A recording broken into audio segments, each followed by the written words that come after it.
Welcome to MMA on the Rocks. My name is Bill Welker. You are listening to episode 216, or you're joining us on Facebook or YouTube. Today is Sunday, November 8th, 5 days removed from the presidential election, which just ended yesterday for whatever reason. I recall the same sort of thing happened back in 2000. There was just such a delay with counting the votes. You would think we'd have a better system by now, but human error is going to human error until the end of time, until we're replaced by robots. So, in any case, congratulations to President-elect Joe Biden.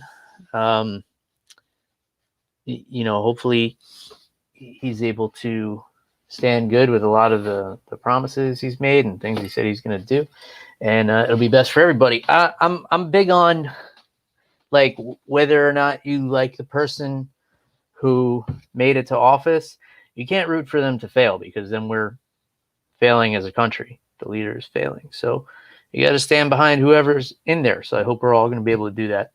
In any case, you guys don't want to hear about politics from me. Like I said, if you're coming to me for political opinions, then yeah, we're all definitely well fucked. All right, so Veterans Day coming up in a few days, so I'll take this opportunity to thank all the brave men and women who put it all on the line to serve our country. As always, we're very appreciative of our veterans here on MMA on the Rocks. And I hope you all have a very relaxing Veterans Day and have other people thanking you for your service as well, as people rightfully should. All right. So as you guys heard last week, I'm just getting back from vacation. Got back late last night. Drove like 6 hours, and with a toddler, which works out to be like 9 hours. And yeah, that wasn't fun. So I was pretty tired yesterday. We ended up falling asleep before the main event, so I had to watch it this morning. Luckily, I was able to avoid spoilers.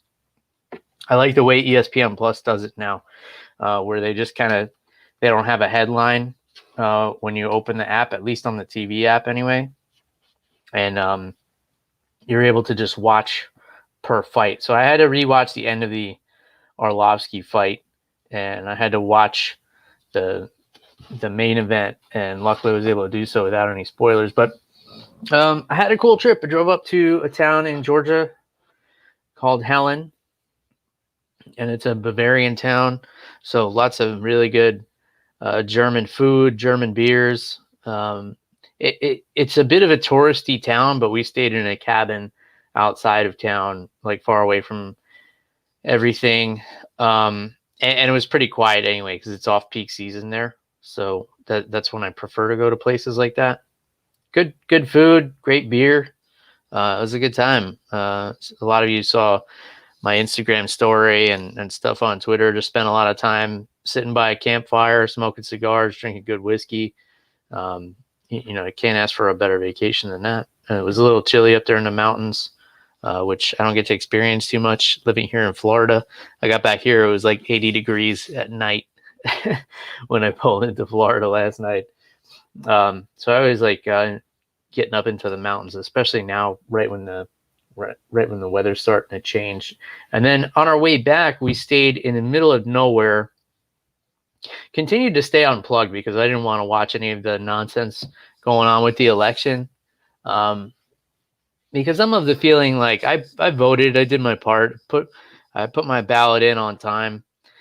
Whatever happens after that is what happens after that. I'm not going to be affected by it either way, and I don't need a bunch of people on social media trying to explain to me what's going on when they have no clue what they're talking about.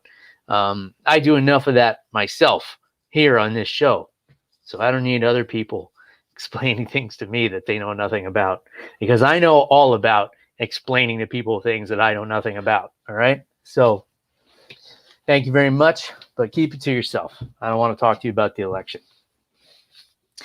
So Danville, Georgia. We stopped in. There's nothing in Danville, Georgia. When I tell you there's nothing, you have to drive like 30 minutes to find a grocery store.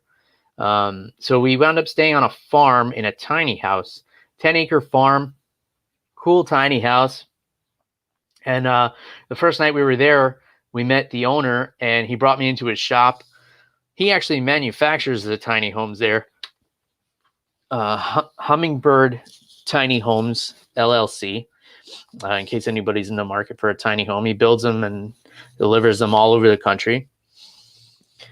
And he had, I think, 5 or 6 of them on the property. He had 2 more in the works, and they were really cool. He brought me and showed me the ones that he was working on. And one of them was 497 square feet. So 500 square feet is the maximum allowed to still be considered a tiny home.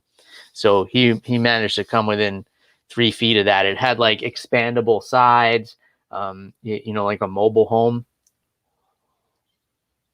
It was really cool. That one had a lot of space, and he was running like surround sound through the whole thing. He was like really tripping it out. This guy's been on TV. He's been on like a lot of those tiny home shows. I don't think the Netflix one, but like HGTV and stuff like that. Tom was his name. So for the 500 square foot one, I asked him, like, what's the turnaround time on this? And he's like, well, this one's a special case because the lady's not in a hurry for it, and I can't bring it to her yet because it's all the way in Montana. He's like, so this one took about 6 months. I was like, holy shit, you built this whole house in 6 months, and this is the one that's not a rush? And he told me, like, the regular size ones, he can bang them out in 2 months. I was like, well, you must have a huge crew or something. He's like, no, it's just me and one other guy. And I'm looking, I'm like, oh man, it takes me 2 months to put together a fucking IKEA bookshelf.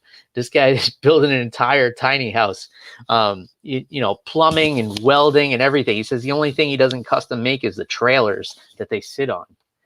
He custom orders those to the dimensions he needs and then builds around it. And he said he's never built 2 the same. He also told me he was in the process of building 2 tiny homes out of grain silos. So he's going to build houses into those, I guess, insulate them and put stairs in them. And then he said he was trying to acquire the property next to him, and he was going to build a 3-story handicap accessible treehouse that would have an elevator in it. So this guy is just some kind of like tiny home mad scientist that lives out in the middle of nowhere on a beautiful farm. He had horses and donkeys and pig and cats running around, a little koi pond. So my daughter had a blast being on this property. She would just walk around, talk to the animals. She got to feed a few of them. And I had a blast talking to this guy about his tiny home projects. So, of course, I got home and my wife had a whole list of renovation ideas for our house. So that's what I'll be occupied with for the next decade or so, starting with a laundry room renovation. So that'll be fun. And I'll be going through a lot of bourbon during that time. But shout out to Tom and his wife Denise for hosting us and showing us around their tiny homes. That's Hummingbird Tiny Homes LLC. If you want to look them up, they have a cool website and stuff that you can see the property and everything like that. And yeah, it was cool. And another shout out to our sponsor, Team Reaper, reaper1.co. If you guys want to get a hold of some MMA on the Rocks t-shirts or hoodies, it's getting to be chilly outside, so it's hoodie season. Go grab yourself a hoodie from them. I'll also put the link in the show notes, but it's Team Reaper. Reaper1, the number 1.co, not .com, .co. And if you don't want an MMA on the Rocks shirt, go and you can go on their website and support a local fighter. They give $10 from every shirt directly to the fighter, which is a lot better than I hear most sponsorship deals get. So if you're one of these people who say like the fighter should be paid more, then you can go sponsor a fighter because it gets expensive to pay for training, food, everything like that. All right. Now we have that out of the way. I'm drinking a Four Roses single barrel for this episode. This was a gift from my in-laws, birthday gift, a few weeks ago. So finally got a chance to crack that open. Really nice, 100 proof. Big burn on the back end. Even I had to put a little water in it, and I drink a lot of whiskey. But once it kind of breathes and mellows out, very good, very like rich caramel flavor. And the way it kind of burns off your tongue, it leaves behind like a nice sweetness. You kind of smack to the roof of your mouth. Very delicious single barrel. 4 Roses. Make great stuff. 4 Roses does. All right. Let's talk about some fights, shall we? Obviously, if you haven't figured it out by now, Jeff the Animal Wilson is back on hiatus, at least for this week. I'll never know what's going on with that guy till the day of. And you know, we'll all be surprised together. You know, I'll find out, and you guys will find out 10 minutes later when I hit record. All right, let's talk some fights. UFC on ESPN 17, Glover Teixeira and Thiago Santos. I told you guys last week, man, you cannot count out Glover Teixeira. This guy is just as tough as they come. Oh, what a win streak he's on. Karl Roberson, Ion Cutelaba, both of those finishes. Nikita Krylov, that was a decision. Finish Anthony Smith, finish Thiago Santos. 2 guys that John Jones couldn't finish, for the record. The first round was interesting because Teixeira got rocked bad, and he had to get the fight to the ground, which he did, and then he controlled the whole rest of the round. So he had like 4 minutes of control time in that first round, but he almost got finished in the first minute.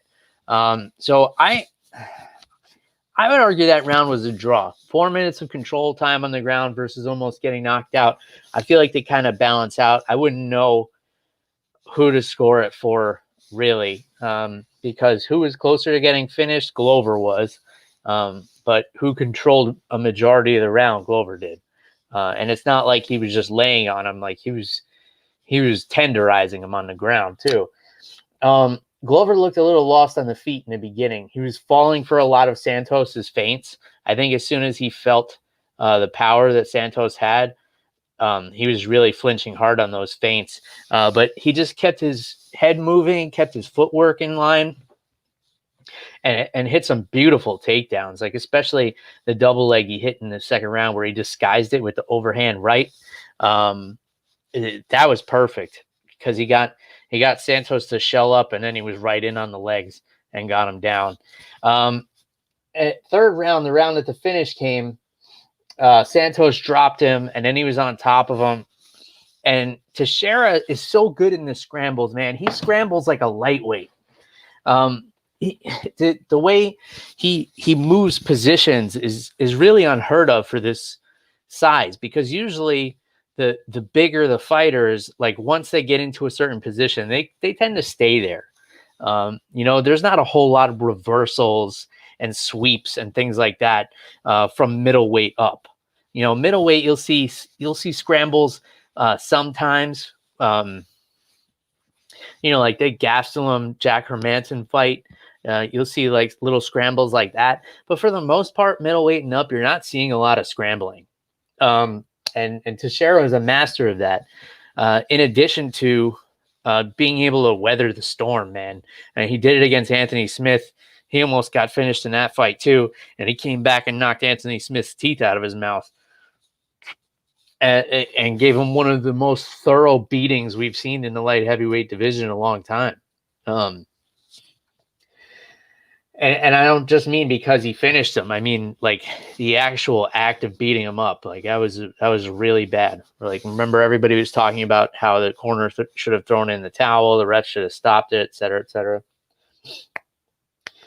So anyway, Thiago Santos winds up on top in the third round. And when Teixeira scrambles and kind of transitions to a rear body lock and drags Santos down, you could tell Santos was done after that, because he thought he was going to finish him. He used everything he had in the tank to try and put him away. And as soon as he got the position reversed, you could see the life leave him. You know, he took a few more punches, didn't even really try to roll back over, and then Teixeira got the choke in, and he already knew what the choke felt like because he almost got finished with it at the end of the second round, which Glover dominated that whole second round. So Glover Teixeira, man, what can you say? The guy defies all odds. A lot of people were thinking he was going to get in there and just get hammered by Santos, despite Santos, like, you never know what kind of shape he was going to come back in because his knees were all torn up the last time he fought a year and a half ago. I think he tore both of his ACLs and probably some other things that took a long time to rehab and to get back in fight shape. I mean, he looked good. He's not huge for that division. Remember, he used to fight at middleweight, which is 20 pounds lighter. But he did look like he was carrying some extra muscle. So like maybe he was lifting a lot of weights, upper body weights, while his legs were healing. I don't know. He looked good, but yeah, just after that first round, just kind of blew all of his energy out. And Teixeira coming away with the submission win. And he just looked so good on the ground, just so dominant. His wrestling was so good. I can't stress enough how impressed I was with Glover Teixeira. I'm glad I waited until this morning to watch it too.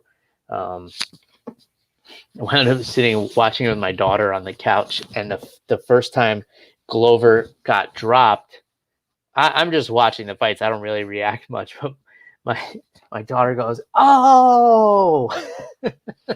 Like she knew how to react when one guy got hit, which I thought was pretty cool that she kind of pieced that together.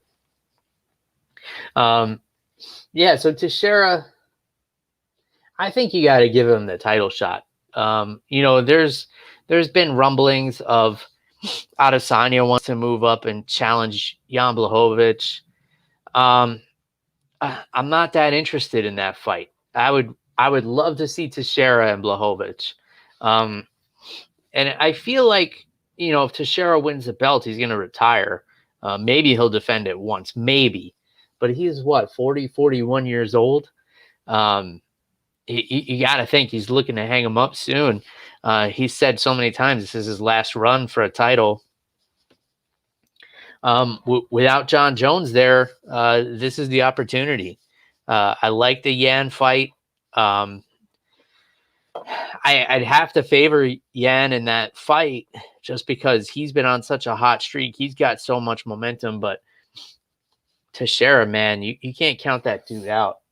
If you just look at his accomplishments. So his last loss was a decision to Corey Anderson. The knockout loss to Gustafsson, but that was a great fight. And that came in the 5th round. I wouldn't even count the knockout to Anthony Johnson because he got kind of flash knockout in the beginning. But yeah, he's knocked out Misha Serkinov. He's got a win over Jared Cannonier. He knocked out Rashad Evans. He knocked out Patrick Cummings. He submitted Ovin St. Preux. Knocked out Ryan Bader. Submitted James Tahuna. He beat Rampage. He knocked out Marvin Eastman. The guy's just been fighting forever. Looking at his record here, 2002, his first fight. Give him the title shot. Come on. Who else wants to see that? You guys want to see Glover fight for the title, don't you? I would much rather see him get that opportunity than Adesanya get the opportunity to move up. I definitely do want to see that eventually, but it's too soon. I'd like to see him take on the winner of the Jack Hermanson fight, which, for those who haven't heard, Darren Till pulled out of the fight with Jack Hermanson. I think that one's December 12th. And Kevin Holland stepped in. So credit to Kevin Holland for stepping up in competition so much. He's going from fighting guys who've just come into the UFC, like 2 or 3 fights, similar to his experience, to fighting a guy who's arguably the #1 contender right now. And credit to Jack Hermanson for taking that fight, because Kevin Holland's not even a ranked opponent. He had a marquee fight against Darren Till. Till couldn't do it, but Hermanson was determined to take another fight before the end of the year. So you have to respect that. That's what I'd like to see. I'd like to see Adesanya fight the winner of that fight. Even if it's Kevin Holland, if Kevin Holland pulls that upset, he's got history with Adesanya. They had some kind of run in Vegas a while back. There's a built-in story there. I think if Kevin Holland beats Jack Hermanson, yeah, he can jump the line and fight for the title, sure. But I want to see Teixeira get the shot against Blachowicz. And yeah, fun times. All right, co-main event. Andrei Arlovski getting a unanimous decision over Tanner Boser. This fight was pretty easy for me to score. I think a lot of people thought it was close. And you guys know I usually listen to the fight without the announcing on, just because I don't like it to interrupt what I'm thinking about and what I want to say about the fights. But I did have the commentary on for this, and I heard Anik and Dominic Cruz kind of insinuating that Arlovski needs to pull the trigger more, and he's too experienced to be kind of laying back like this. But, I saw him fighting a patient fight against a dangerous young fighter and landing the bigger shots. The first round, I scored a draw. I scored it 9-9. I thought nobody won that round because nothing really happened. And 2 and 3, I thought were clear for Arlovski. I don't think Boser amounted any kind of offense, really. Arlovski landed some big shots on him.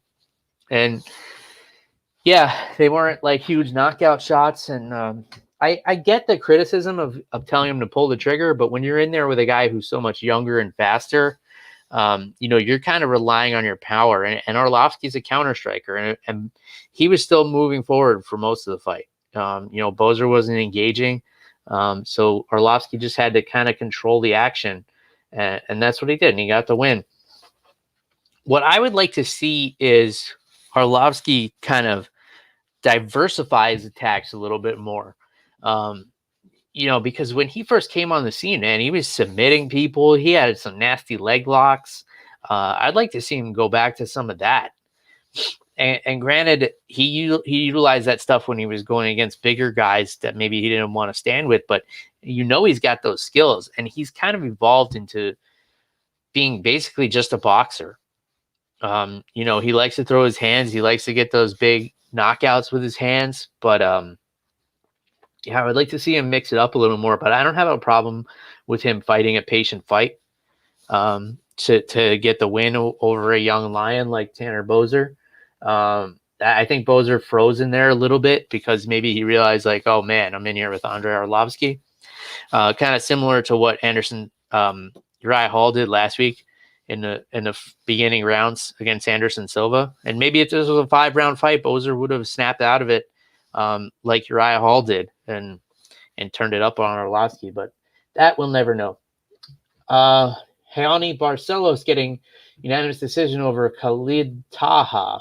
And this was a dominant performance, in my opinion. I don't know if it won fight of the night, but it damn well should have. Taha took a beating. Barcelos was throwing everything at him but the kitchen sink. Beautiful combinations from both guys. Great defense, great footwork. They fought at an incredible pace. This is a really fun fight. A lot of bantamweights chiming in, saying that they have their eye on both of these guys now. The number one contender, Aljamain Sterling, amongst them, of course. That was a fun fight, and Barcelos, proved that he can probably be a problem. I saw some comparisons to a young Jose Aldo, and I'm not mad at that. I think that's fair. Giga Chikadze did pretty much what we expected him to do against a newcomer, James Krause Simmons. Yeah, man, he just straight measured this guy for a head kick for 3.5 minutes and then delivered it. He tailored it for him, took his measurements. He read his defenses. Kept the fight standing like he needed to do, and he just showed so much experience. Man, he was able to freeze Simmons in there a couple of times, and then he threw that kick to the body, that switch kick to the body, and then as soon as Simmons dropped his hands, which of course you do when you're hurt to your body, he threw the head kick, and it was just so calculated, so brutal. And he asked for a co-main event in his next fight, and that's smart. A lot of these guys, come off a knockout like this, and they'll call out the champ, or they'll call out some fight that's like not even going to happen. He's like, I want my next fight to be a co-main event at least. And he said it right to Dana White, and Dana said, we'll make it happen. And I think that's the smartest thing you could do. And he repeated himself in the post-fight interview, and then he had a name on the tip of his tongue. He wanted Jeremy Stevens, or it was somebody else. But hey, I want Jeremy Stevens in a co-main event. How do you say no to that? Especially after he's coming off such a spectacular head kick knockout. Chikadze, for those who don't know, very credentialed kickboxer. I would be curious to see what happens when we see him tested against somebody with some grappling. They say Simmons has a grappling. He's got a few submission wins, but the guy only had like 8 fights. He took this on short notice. So, yeah, I'd like to see him tested in there. It looks like he has some good takedown defense. I would like to see how he looks when he's pressured, and how he fights off his back and things like that. But bright future for Giga Chikadze, and a smart request after getting a head kick knockout in spectacular fashion. He has to be a co-main event. I'd say okay, but I'm not writing the checks. Xiaonan Yan getting the unanimous decision over Claudia Gadelha. I think everybody probably scored this one the same. Gadelha looked good in that first round. Her patented takedowns, but it seemed like she really kind of gasped, and not even so much that she gasped, but she was just stifled by Yan, who was able to adapt in the second and third round. She was able to keep Gadelha at a distance with her jabs and her speed and her footwork, and she realized if she let Gadelha close the distance, she was going to get taken down because she's such a strong wrestler. Great takedowns Gadelha has. Probably the best wrestler in that division. Unless Tatiana Suarez is a strawweight. Somebody correct me on that. If she is, then she's got the best wrestling. Cheers, New York. So, yeah, I think it wasn't so much Gadelha getting tired as it was Yan adjusting and being able to stifle her and keep her at a distance. I think that was really the key to victory there. And she was just so much faster. Just, Gadelha would try and counter shots, and Yan would already be gone. She was just punching at a dust cloud in the shape of Yan. So that was that fight. And then another good fight, very back and forth until the end. Trevin Giles over Bevon Lewis. This was a case of just Giles wanted it more, man. It got to the third round, and he kind of knew he was down, and his corner told him, like, you got to go out there and finish it. And that's what he did. Gets a third round TKO. He looked good. Credit to Trevin Giles. Alexandr Romanov, the technical submission over Marcos Rogerio de Lima. This was a really interesting submission. He had one arm wrapped up. He had a gable grip right next to de Lima's ear, and then he had his forearm across the neck. And de Lima stayed flat on his back, and Romanov just kind of rolled all his weight onto the forearm. And he was actually, I'm not surprised that he got the submission, but he was able to put de Lima unconscious. And I guess when you have a 265-pound man putting all of his weight on your carotid artery, I guess that would put anybody to sleep. But man, what a grappler. It called out Marcin Tybura afterwards. I think that's a fun fight. I would love to see maybe down the line. I don't know how far down the line we can do it, but Romanov against Alexei Olenek, I think, would be a really fun fight. Battle of the obscure stranglers. I would love that. Any fan of grappling, I think, would love to see that fight. Of course, we'd probably see a stand-up war with those two if they were to fight. But That's on my wish list. Darren Elkins, third round submission victory over Luis Guardo Garagori. It's not a Darren Elkins fight unless he's covered in his own blood. So, I mean, he gets the victory here, but a lot of people were talking about, his post-fight interview and just the way he was talking. That guy's been in so many wars. It's clear he's taken some damage. He sounded like Gordon from Dodgeball while he was talking. The guy, the little guy with the glasses who's always bugging Vince Vaughn. And he's like, "Oh, just gonna go hammer my glutes."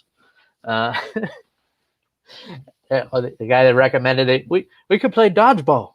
It's on ESPN 8, the Ocho. I don't know why, but he just reminded me of that guy when he was talking. And there were more comments on his post-fight speech than the fight.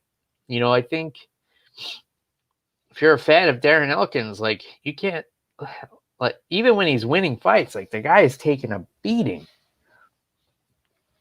Probably the most famous fight was the one against Mirsad Bektic, where he was just getting trounced the entire time, just completely dominated, came back out of nowhere and won the fight.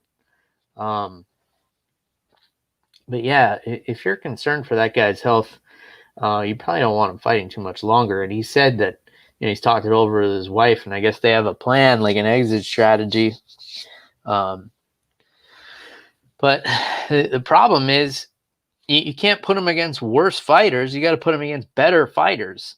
And his whole thing is being able to take a beating and come back from it. When you have better guys beating you up, especially in a division that's this stacked, when does it become too much? Not for me to say. Maybe he's fine. Maybe he's always kind of talked a little weird. And I just never noticed it before. But, that's for the people closest to him to help him get to that decision. But, great win in any case. He used that modified grip on the rear naked choke, which I'm a huge fan of. I think it's very underutilized. Teixeira went for that. I believe in the first round, he tried to go for that modified grip, but it slipped off the side. I don't know. He transitioned it in the second round. He had the modified grip, and he transitioned to the traditional grip where you have the hand on the top of the head, pushing the head forward. All right, probably the most talked about fight on the card, on the undercard anyway, had to be Max Griffin and Hamiz Brahimaj. So Griffin was controlling this entire fight. It was very one-sided. It was a very Max Griffin style fight. Stick and move, frustrate your opponent, stick the jab in the face whenever they get close, and don't let them mount any offense. This is what Max Griffin is known for. Till the third round, he hits him with a straight right in the ear. And I guess Brahimaj, what happened here, I'm sure you've all seen the picture by now of Brahimaj's ear hanging off, which is why Mark Smith had to call a doctor stoppage there. I guess he had so much cauliflower ear that it was weighing his ear down, and it puts a lot of tension on the tissue that's holding your ear to your head, which, if you feel it, is very thin tissue there. So probably the weight of the cauliflower ear combined with the impact from Max Griffin's fist caused that to rip. And then Griffin stepped in and elbowed it, and it just sliced it the rest of the way, and his ear was just dangling off of his face. It looked like, and I'll give Mark Fellows credit for this reference, it looked like Reservoir Dogs when Michael Madsen cuts off the guy's ear and then pours gasoline on him. Classic scene in cinema, I must say. Marvin Nash was the cop he was torturing. So, I don't know. Brahimaj's new nickname might have to be Marvin Nash after that. And for those who don't understand why the cauliflower ear might be so heavy, So the way you develop cauliflower ear, and I've explained this a few times on this show, but I always like to reiterate because I know a lot of people tune in who are don't follow the sport very closely or don't train. So what happens is because of friction or blows to the ear, your ear is made up of all cartilage. So there's pockets of air in there, and what will happen is if the cartilage rubs together, it causes a little pocket to form that fills up with blood. Now you can either drain the blood out, and the swelling in the ear will go down, and you just have to wear a headgear, little ice and Motrin for a few weeks, and then it'll go back to normal. But if you leave it there and you continue to grapple and have friction against it and stuff, it will calcify. So it will basically turn to bone. It gets hard as a rock. I know it's hard to see. For those of you watching on Facebook and YouTube, it's hard to see, but on my ear, you can see like the little spots of hard bone in my ear. Yeah, most of the time when I've gotten cauliflower ear, I drained it, ice and Motrin, and let the swelling go down, but it still forms like these little kind of rocks in your ear. Some guys like it. Some guys see it as like a badge of honor, like, oh, that guy's got cauliflower ear, I don't want to mess with him. But for me, it's not worth it. I'm not a professional fighter. I don't need to be looking like I could kill gorillas with my bare hands. I'm just a dad. I got a regular job. I don't need to be looking like that. So I drain mine. Anyway, that's why it could put a lot of weight on the ear, because basically like having bone mass in your ear it's only built to be holding up cartilage. So that's probably why it ripped so easily. But credit to Max Griffin, man. That was a brutal TKO. Really fun fight. I mean, you got to feel bad for Brahimaj there, but he'll be all right. That was his UFC debut, and he was tough. He was like looking like, why is the doctor stopping it? I'm fine. And then he's like, oh, my ear's falling off. Yeah, we better get this. We better get this sewn back on. It's a good thing he wasn't in like Abu Dhabi. I would be so nervous. At least you're right there in Vegas, and you're like some American hospitals where you could feel comfortable. Like, who knows what they had on that Yaz Island? Like, they probably had some doctors, but like, you need a surgeon to fix something like that. You got to sew your ear back on your face. Oh man, I wouldn't want some like Fight Island EMT trying to sew my ear back on. The guy's probably only given stitches 100 times in his life or something. Like, you need a surgeon for that. You probably got to be put out. I don't think a local anesthetic is even enough for that, because they got to clean. That's got to be sterilized, everything. So luckily for him, it didn't happen on Fight Island. It happened in Vegas, where you're around some of the best surgeons in the country. In any case, great win for Max Griffin. Gustavo Lopez beats up his friend Anthony Burchak, first round submission. Apparently these guys were training partners or something, and they got matched up together, and they said, yeah, let's do it. And Lopez just totally outclassed Burchak here. He got the better of it on the feet, got him to the ground, got the rear naked choke easily in the first round while they were dry. So I think probably once he got him to the ground, Burchak kind of knew it was over. Maybe got in his own head a little bit, because sometimes when you train with somebody and they get the better of you in certain situations, like you kind of like mentally give up, like, all right, they got me here. But unfortunately, it wasn't in a training room. It was in a fight, and he got submitted. And now he has a loss to his teammate on his record. Fun card overall. For me, it felt like the card was dragging because I was exhausted from traveling all day, but good fights, really good fights. A lot of finishes. The only decisions were Arlovski Barcelos, but that fight was so exciting anyway, and Jan. So yeah, cool card. And now we look ahead to next week, UFC Fight Night 182. Is that next week? Yeah, November 14th. All right. Back at the Apex. We'll take a quick look at this. All right, so Rafael dos Anjos and Islam Makhachev, the main event here. This is an interesting fight because obviously dos Anjos has fought Makhachev's mentor / teammate, Khabib Nurmagomedov. And it did not go well for him. He got ragdolled in that fight by Khabib. Dos Anjos, is a guy who really struggles with wrestlers. So this is going to be a problem. He is a legitimate black belt in Brazilian Jiu-Jitsu, but he's not like a submit you off his back kind of black belt, or a sweep you off his back kind of black belt.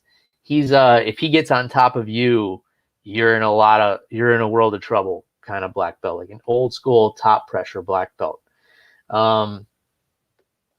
So yeah, like in his last few fights, Michael Chiesa just too big. The wrestling was too strong there. Leon Edwards, that fight didn't go his way either because he wasn't able to get Leon down. Then he had the win over Kevin Lee, the loss to Usman, wrestler, loss to Covington, wrestler.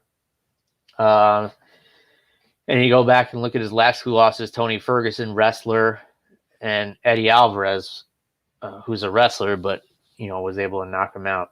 Makhachev his only loss, he has been knocked out. So I don't think we could say he is as dominant as Khabib, but obviously, they come from the same team, they train in the same room. Khabib has already anointed him basically the next champion.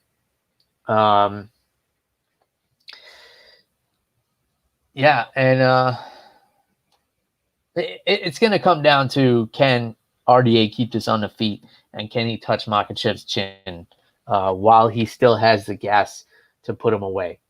I see that as the only path to victory for RDA. I don't think he's going to take him down. If he does manage to take him down, I think he could submit him. I think RDA has the jiu-jitsu to submit Makhachev if he gets on top of him, if and only if he gets on top of him. But, RDA really struggles with the wrestlers, and it doesn't, you don't get much better of a wrestler than a Dagestani wrestler who trains with Khabib.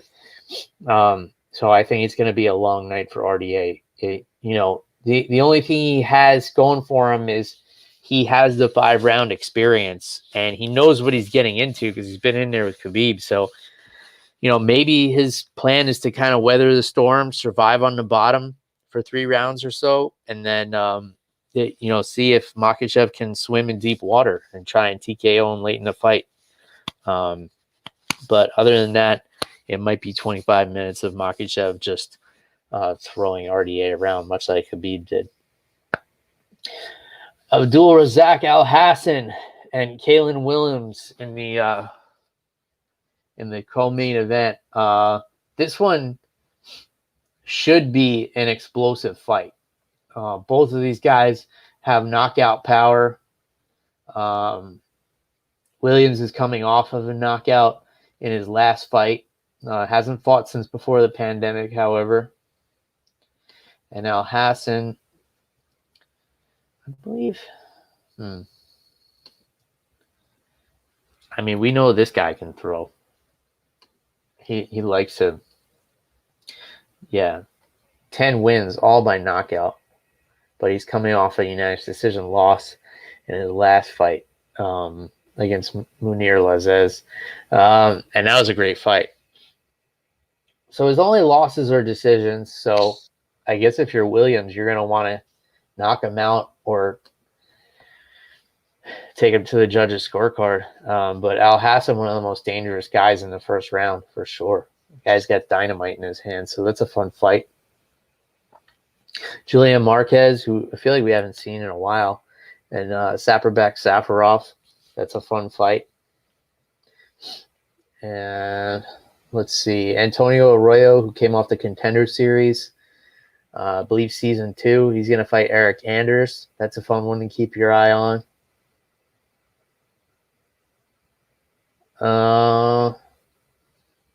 Random Marcos and Kanako Murata, who I'm not familiar with, but she's 11-1. That one I'm looking forward to. And yeah, if I'm glossing over anything, let me know. But other than that, nothing really jumping off the page to me here.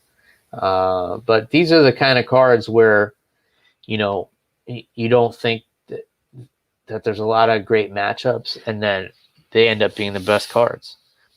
So we'll see. All right, folks. Well, if you want to get at the animal for missing the show this week, it's at @animal_Wilson, Twitter and Instagram. Or just go say hello. He always enjoys that. If you want an MMA on the Rocks t-shirt, it's reaper1.co. T-shirt or hoodie. We got them both now. So go see our friends at Team Reaper. Put the link in the show notes as well. And that's it. We're looking forward to the fights next week.